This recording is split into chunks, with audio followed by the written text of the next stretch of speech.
नमस्कार सगळ्यांना। तर हा व्हिडिओ ना रात्रीचा आहे। रात्री अंड्याची भुर्जी बनवायची होती। तर पहिल्यांदाच अंड्याच्या भुर्जीचा जो व्हिडिओ आहे ना, रेसिपी ती पहिल्यांदाच येत आहे यूट्यूबमध्ये माझ्या चॅनलवरती। तर सुरुवातीला छान असं कढई तापाय ठेवली होती, त्यात 2 चमचे तेल टाकलं आणि तेल छान गरम होत होतं, बघू शकता तुम्ही। तर तेल छान गरम झालं तर इकडं 1 वाटी असा अर्धा वाटी कांदा चिरला होता। आणि भुर्जीला कसं सगळ्यात जास्त महत्त्वाचं म्हणजे कांदा असतो। तर कांदा जास्त असेल तर अंडे जरी कमी असले तरी चालतात। तर त्यासाठी अर्धी वाटी असा कांदा घेतला आणि कांदा छान बारीक कट करून घेतला होता। आणि तेल गरम झालं तर त्यात कांदा टाकला, परतू दिला 1-10-5 मिनिटं। लालसर रंगावर असा परतू दिला कांदा, बघू शकताय तुम्ही।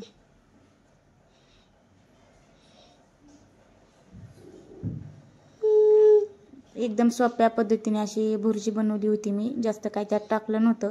कांदा छान लालसर रंगावर परतला होता। त्याच्यामध्ये जे मसाले असतात घरातले आपले ते मसाले टाकले, हळद, लाल तिखट, काळं तिखट आणि थोडासा घरकुल टाकलं होता। तर हे सगळे मसाले टाकले आणि त्यानंतर जी अंडी होती ना, ती अंडी त्यात फोडून टाकली।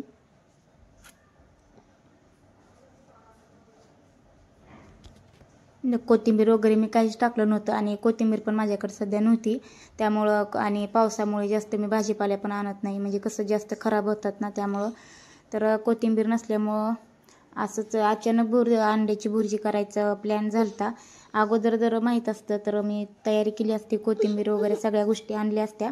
पण कोथिंबीर नसल्यामुळं जरा वेगळं दिसतंय ते, पण हरकत नाही, कधी तर बिना कोथिंबीरचं बी खायचं असतं। तर बघू शकताय त्यानंतर ते 2 अंडी टाकली, नंतर थोडंसं मीठ टाकलं चवीनुसार आणि छानपैकी ते मग मिक्स करून घेतलं सगळं।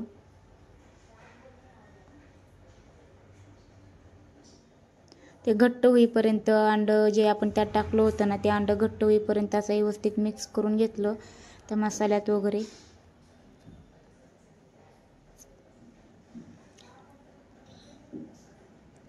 तर कढईला चिटकन पण नाही, कढईला काही चिटकलं नाही, व्यवस्थित सगळं झालं।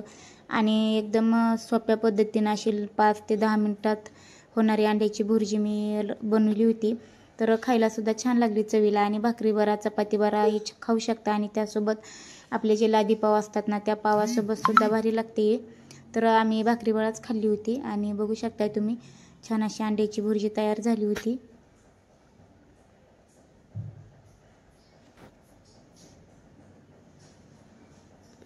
आणि 1-10 मिनिटं छान अशी वाफू दिली आणि त्यानंतर जेवायला बसलो होतो रात्री। तर छानपैकी भाकर आणि अंड्याची भुर्जी, तर असं होतं रात्रीचं जेवण। रात्रीच्या जेवणामध्ये अंड्याची भुर्जी आणि भाकरी बनवली होती।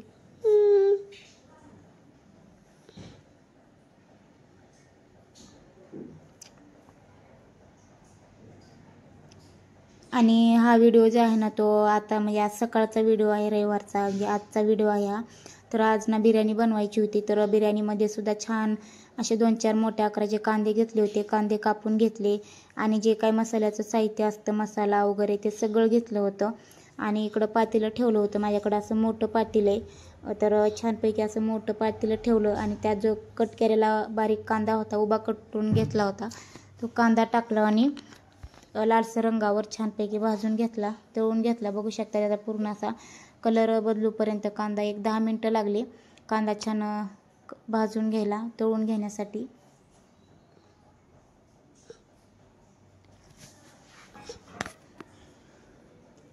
तर मध्ये मध्ये 2-3 मिनिटांनं मी कांदा हलवत होते, जेणेकरून खाली करपू नये आणि कांदा करपू नये किंवा चिटकू नये पातेल्याला, त्यासाठी। तर इकडं कांदा छान तळत होता तोपर्यंत 1 किलो चिकन होतं, छानपैकी चिकन धुवून घेतलं आणि त्याच्यामध्ये हळद, मीठ आणि थोडेसे मसाले टाकले होते, घरकुल, सुहाना मसाला, असे 2 मसाले टाकले आणि ते मिक्स करून घेतलं। माझ्याकडे दही नव्हतं, दही टाकायचं असतं पण बिर्याणीला, पण मी दही नाही टाकलं।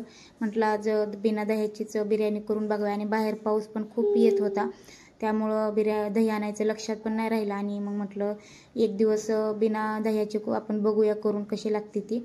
तर दही काय मी आणलं नाही, पावसामुळे खूप पाऊस येत होता बाहेर, त्यामुळे। तर जे काय होतं घरात ते सगळं साहित्य टाकलं आणि खोबरं, लसूण, कोथिंबीरचं वाटण बनवलं होतं। ते वाटण थोडंसं चिकनला म्हणजे सुरुवातीला असं लावून घेतलं, तर मी जे आपली नेहमी चिकनची भाजी बनवते ना, त्या भाज्यांना सुद्धा मी असं सगळं खाली मिक्स करून घेते. मसाले, हळद, कोथिंबीरचं वाटण केलेलं, आणि परत त्याची छान अशी तेलामध्ये टाकून त्याला फोडणी देते. तर बिर्याणीला सुद्धा सेम असंच करायचं. ह्या ठिकाणी तुम्ही तर दही वापरू शकता. दही टाकून हे सगळं मिक्स केलं तरी चालतं, पण पावसामुळे मी काय दही आणलं नव्हतं. आणि इकडं छान असा कांदा, ते सगळं करूपर्यंत कांदा बघू शकता तुम्ही सगळा असा बारीक झालता तळून, आणि त्याचा कलर पण बदलला होता. तर कांद्यामध्ये जे काही खडा मसाला होता ना, तो खडा मसाला टाकला. तेजपत्ता, ते फूल, चक्री फूल काय असतं ते फूल, त्यानंतर जे काही खडा मसाला असतो ते टाकला, आणि ते सुद्धा कांद्यासोबत तळून घेतलं 1-10 मिनटं. तर कांद्याचा सुद्धा कलर बदलला आहे. त्यानंतर त्याच्यामध्ये लसूण, अद्रक लसूणची जी पेस्ट असते ना, ती पेस्ट टाकली.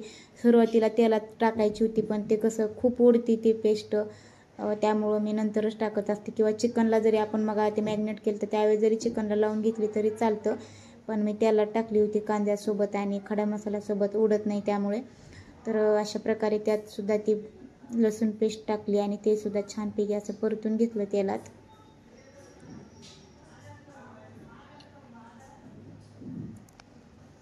आणि त्यानंतर जे मसाले असतात ना, ते मसाले टाकले.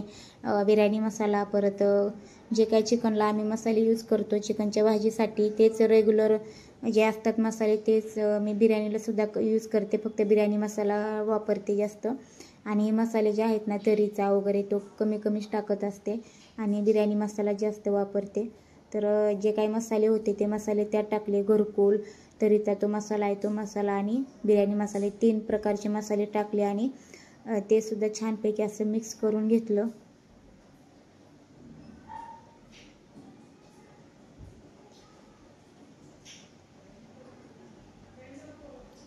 तर तेलामध्ये मसाले, कांदा, खडा मसाला जे काय असेल ते तळून घेतलं. 5 ते 10 मिनटं तेल सुटूपर्यंत छानपैकी तळून घेतलं, आणि त्याच्यामध्ये नंतर जे चिकनला आपण मगाशी जे काही लावलं होतं सगळं, ते लावून 10-5 मिनटं ते तसंच ठेवून दिलं होतं. आणि नंतर जे काही मसाले होते त्यात चिकन टाकून दिलं, आणि 10 मिनटं छानपैकी त्याला परतून घेतलं. तेल सुटूपर्यंत छान असं परतून घेतलं.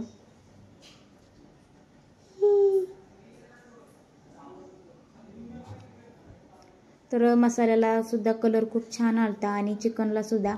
तर बघू शकताय तुम्ही चिकनसुद्धा किती छान दिसते, आणि तेलामध्ये पूर्ण असं त्याला तेल सुटूपर्यंत मिक्स म्हणजे असं परतून घेतलं होतं व्यवस्थित. आणि वाफेवर 15-20 मिनटं छान असं वाफू दिलं. जर आपण एकदम लगेच जर पाणी टाकलं ना, अशा ह्याच्यातच पाणी टाकलं की मग ते आपल्या ज्या भाज्या असतात चिकनची वगैरे, त्यासुद्धा भाजीमध्ये असं लगेच पाणी ओतलं ना तर व्यवस्थित लागत नाही भाजी. तर कधी पण ना चिकन करायच्या अगोदर पाणी, म्हणजे चिकन ज्यावेळेस आपण असं मसाल्यामध्ये त्याला टाकतो ना, त्यावेळेस कमीत कमी 15 ते 20 मिनटं छान असं त्याला वाफू द्यायचं. पूर्ण चिकनला तेल सुटू द्यायचं, आणि नंतर पाणी ओतायचं. खूप छान लागते भाजी असो किंवा बिर्याणी असो, जे काय असेल ते अशा पद्धतीने जर केलं ना तर खूप छान लागतं. त्याला जितकं चिकन आपण परतू दे ना त्या मसाल्यामध्ये, तितकं भारी लागतं खायला. आणि त्यानंतर हे तांदूळ घेतले होते मी. बिर्याणीचे तांदूळ नाही वापरत बिर्याणीला. जे घरात वडा कोलम आम्ही रेग्युलर यूज करतो तांदूळ घरात, तोच वापरला होता. आणि तांदूळ घेतला होता मी, अर्धा कुकर तांदूळ होता. 2 टाईम बिर्याणी खायची होती, म्हणजे आता आणि संध्याकाळी पण होईल त्यासाठी. तर त्यानंतर तांदूळ छान धुवून घेतला, आणि नंतर त्यात मीठ टाकलं, आणि तांदूळ शिजाय ठेवला होता. आणि हे पाणी जे मी असं वरती ताटावरतीच 2 तांबे पाणी टाकलं होतं गरम होण्यासाठी, आणि एका ह्याच्यात पाणीसुद्धा गरम झालं होतं. आणि इकडं चिकनला सुद्धा छानपैकी तेल वगैरे सुटलं होतं. बघू शकताय तुम्ही किती तेल वगैरे सुटले ते. तर पूर्ण असं वाफेवर चिकन शिजू द्यायचं. खरंच खूप छान लागतं अशा पद्धतीने केलं तर. जास्त लगेच पाणी टाकायची गडबड केली ना मग ते म्हणजे असं खायला व्यवस्थित लागत नाही चिकन, त्याची चव जाते अशा प्रकारे. तर अशा प्रकारे चिकन छानपैकी वाफू देऊन नंतर 15-20 मिनटानंतर पाणी टाकल्यास छान लागतं खायला. आणि नंतर 10 ते 5 मिनटं पूर्ण असं हलवून घेतलं, व्यवस्थित मिक्स केलं ते. आणि त्यानंतर अर्धा 1 तास लागलं मला. म्हणजे कुकरमध्ये कसं लगेच होतं, 3-5 शिट्ट्यामध्ये चिकन शिजून निघतं, पण आता हे पातेल्यात होतं त्यामुळं कमीत कमी अर्धा पाऊण तास गेला चिकन शिजायला. तर